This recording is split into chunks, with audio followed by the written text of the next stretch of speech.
வணக்கம் நண்பர்களே. கார்த்தி ரேவதி சீரியல் செம பரபரப்பா போயிட்டு இருக்குன்னே சொல்லலாங்க. பரபரப்பான கட்டத்துல அதிரடி திருப்ப மாதிரி நம்ம கார்த்தி சாமுண்டேஸ்வரி மீது விழுந்த பழிய துடைக்கிறாங்கன்னு சொல்லலாம்.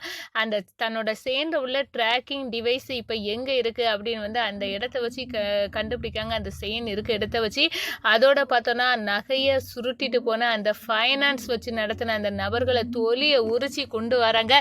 அதோட காளியம்மா தான் இதுக்கெல்லாம் இந்த சதிக்கு மூல காரணம் அப்படின்னு பிடிச்சு எடுக்கிறாங்கங்க. அது வேற லெவல் பெர்ஃபார்மன்ஸ் சொல்லலாம்.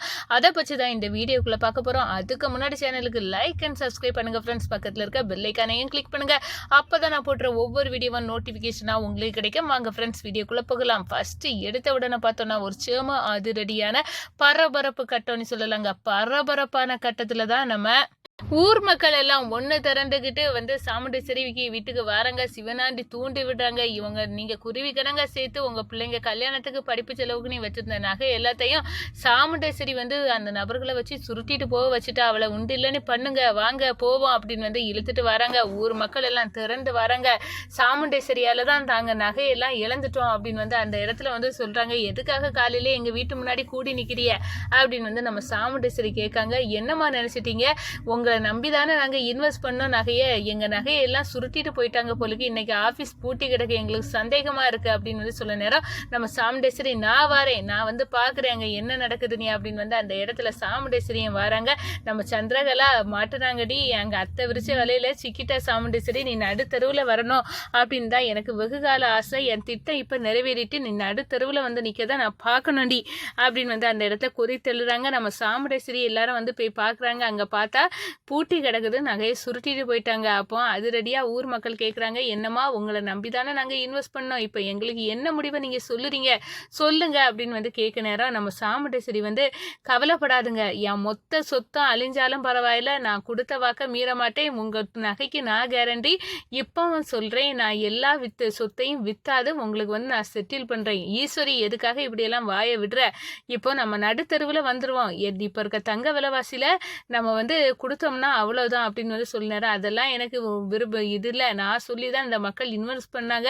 அப்படி இருக்க நேரம் இவங்களுக்கு ஒன்றுனா நான் தானே செய்யணும். அதனால தான் நான் இந்த முடிவை எடுத்திருக்கேன். நான் கண்டிப்பாக இதற்கு இவங்களுக்கு நகையை புது நகையாட்டாவது வாங்கி கொடுப்பேன், வாயை மூடுங்க அப்படின்னு சொல்ல நேரம் நம்ம ராஜா அத்தைக்கு எவ்வளோ நல்ல மனசு இருக்குது. இந்த காளியம்மா இந்த செய்த வலையில் நான் எவ்வளவோ சொன்னாலும் கேட்காம விழுந்துட்டாங்க. இப்போ அத்தையை மீட்கணும்.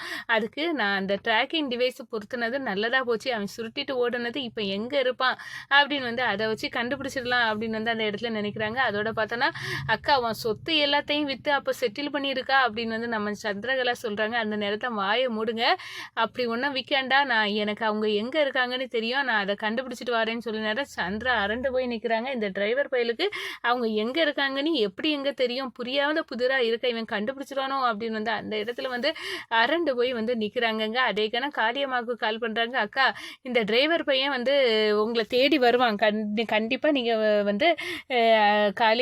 காளியம்மா அத்தை நீங்கள் ஒளிஞ்சுக்கிடுங்க. இவன் அந்த எப்படியாவது பஞ்சாயத்து கூட்டத்தில் உங்களை பிடிச்சு கொண்டு விட்டு என் அக்கா சொத்தெல்லாம் விற்காமல் அவளை காப்பாற்றணும்னு நல்லா ட்ரை பண்ணுவான். நீங்கள் இவங்க கண்ணிலே படாதுங்க அப்படின்னு சொல்ல நேரம், சரி நீ சொல்லிட்டால சந்திரா, நான் இவன் கண்ணிலே படாமல் நாங்கள் ஒளிஞ்சிக்கிடுறோம் அப்படின்னு அந்த இடத்துல சொல்கிறாங்க. நம்ம சாமுண்டேஸ்வரியை எப்படியாவது நடுத்தெருவில் கொண்டு வரணும்னு நம்ம சந்திராவின் திட்டத்தினால தான் இது நடந்துச்சு. ஆனால் நம்ம ராஜா அந்த ட்ராக்கிங் டிவைஸை வச்சு கண்டுபிடிச்சிட்டாங்க.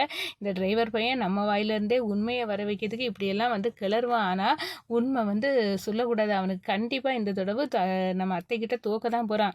கண்டிப்பாக அந்த இடத்த அவன் கண்டுபிடிக்கவே முடியாது அப்படின்னு நினைக்கிறாங்க. நம்ம சாதுரியமாக நம்ம ராஜா அந்த ட்ராக்கிங் டிவைஸை பார்க்குறாங்க. அப்போ தான் அந்த நகையை திருடிட்டு போனவங்க இருக்க இடம் தெரியுது. அங்கே போகிறாங்க, சூறையாடுறாங்க, வேட்டையாடி அவளத்தையும் அடித்து உடச்சி நகையெல்லாம் கொண்டு வாங்கடா அப்படின்னு அந்த இடத்துல சொல்ல நேரம், இது எல்லாம் யார் சொல்லி செய்றீங்க அப்படின்னு சொல்ல நேரம், நாங்கள் காளியம்மா சொல்லி தான் செய்தோம் அப்படின்னு சொல்லணும்னா அப்படியே கோபம் தலைக்கேறுது.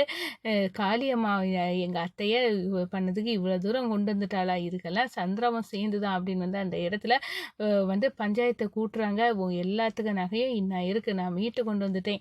இவங்க எல்லாரும் காளியம்மா சொல்லி தான் இப்படி ஒரு வேலையை பண்ணிக்கிட்டு சுருட்டிட்டு போயிருக்கானுங்க அப்படின்னு சொல்ல நேரம் ஊர் மக்கள் எல்லாம் நாங்கள் இருக்கோம், இப்போ நாங்கள் பார்த்துக்கிட்டோம் அப்படின்னு வந்து அடித்து உடைக்கிறாங்க. நாங்கள் இப்போ உள்ள தங்க விலைவாசியில் ஒரு குண்டுமணி தங்க நகை கூட எங்களால் வாங்க முடியாது. நாங்கள் குருவி கணங்க வாயை கட்டி வயிற்ற கட்டி சேர்த்ததை நீ வந்து சுருட்டிட்டு போவியாடா, லாபம் தரோம், நீ எவ்வளோ பிளான் பண்ணி எங்கள் நகையெல்லாம் சுருட்டிட்டு போயிருக்க கொடு அப்படின்னு வந்து சொல்லணுன்னா நம்ம மாப்பிள்ளை மட்டும் இல்லாட்டினா எப்படி வந்து இதை கண்டுபிடிச்சிருப்பாங்க, இதெல்லாம் காளியம்மாக்கு திட்டம் அப்படின்னு சொல்லணுன்றோம். நம்ம சந்திரகலா அக்கா இந்த டிரைவர் பையன் வேணும்னு நம்மளை ஏமாத்தங்கா, இவன் தான் இவனை இவங்கள செட் பண்ணி அனுப்பியிருக்கணும், காளியம்மாக்கு மேலே பழிய போடுறான், இவன் தான் எல்லாத்துக்கும் காரணம், எப்படி வந்து இவன் கண்டுபிடிச்சான் இவங்க இருக்க இடத்த, எல்லாமே வந்து இவன் கண்டுபிடிப்பானா அது எப்படி அப்படின்னு வந்து கேட்க நேரம் தான் நம்ம ராஜா சொல்கிறாங்க, இந்த பாருங்க என் செயினு வந்து ட்ராக்கிங் ஐடியோடு இருக்குது, உள்ளுக்க ட்ராக்கிங் இது இருக்குது டிவைஸு, அதை பொறுத்துன செயினு, அதை வச்சு தான் இதை கண்டுபிடிச்சேன், இதான் இந்த ஃபைனான்ஸ் கும்பலில் இவனு எப்படியும் ப்ராடுன்னு நான் சொல்லி நீங்கள் கேட்கல,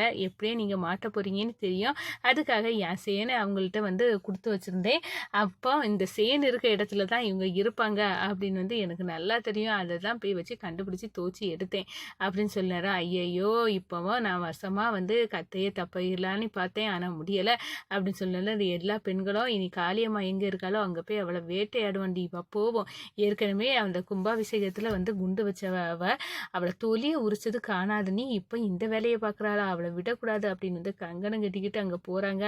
அடிதடி ரகலை அப்படின்னு வந்து அந்த இடத்துல வந்து ஊர் மக்கள் நம்ம காளியம்மாவை வந்து சூறையாடிட்டாங்க. எப்படி இந்த டிரைவர் பையன் கண்டுபிடிச்சா, நம்ம திட்டம் எல்லாம் வந்து அப்படியே வந்து சொதப்பி போச்சு, நம்ம என்ன போட்டு முடித்தாலும் அதெல்லாம் வந்து நாசமாக போகும் இந்த டிரைவர் பயலால் அப்படின்னு வந்து கதி கலங்கி வந்து நிற்கிறாங்க நம்ம காளியம்மா. அதே நேரத்தில் ஈஸ்வரி இப்போவாது மாப்பிள்ளையோட திறமையை புரிஞ்சுக்கிட்டியா, அவர் எந்த செய்தாலும் உன் நலனுக்கு தான் செய்தாரு, ஆனால் நீ மட்டும் அவரை புரிஞ்சுக்கிடாமல் இப்படி வந்து நிற்கிறிய அப்படின்னு வந்து அந்த இடத்துல சொல்ல நேரம் நம்ம ஈஸ்வரி வந்து ஒரு கட்டத்தில் புரிஞ்சுக்கிட்டாங்க, இவர் தான் இப்போ என்னை காப்பாற்றினது அப்படின்னு வந்து, இல்லாட்டா ஊர் மக்கள் என்ன வேட்டையாடிப்பாங்க அப்படின்னு வந்து அந்த இடத்துல மிரண்டு போய் நிற்கிறாங்க. அதோட பார்த்தோன்னா என்னை மன்னிச்சிருங்க மாப்பிள்ளை அப்படின்னு வந்து நம்ம சாமுண்டேஸ்வரி வாயால் ஒரு வார்த்தை வருது, அதை கேட்டதும் என்ன அம்மா வந்து என் கணவரை பார்த்து மாப்பிள்ளைன்னு சொல்லிட்டாங்களா, எது போதும் அப்படின்னு நினைக்கிறாங்க. என்ன அக்கா பழையபடி டிரைவர் பையில வந்து நல்லவேன்னு நினச்சி வந்து எவ்வளோ கஷ்டப்பட்டு நம்ம அவள் மனசை மாற்றி வச்சோம், ஆனால் எதெல்லாம் நம்ம மாற்றி வச்சோமோ அதெல்லாம் நம்ம கைமீறி போகுது, இப்போ பழையபடி வந்து இவன் மாப்பிள்ளைன்னு வந்து கூப்பிட ஆரம்பிச்சிட்டாலே இனி என்ன செய்யலாம் அப்படின்னு வந்து அந்த இடத்துல வந்து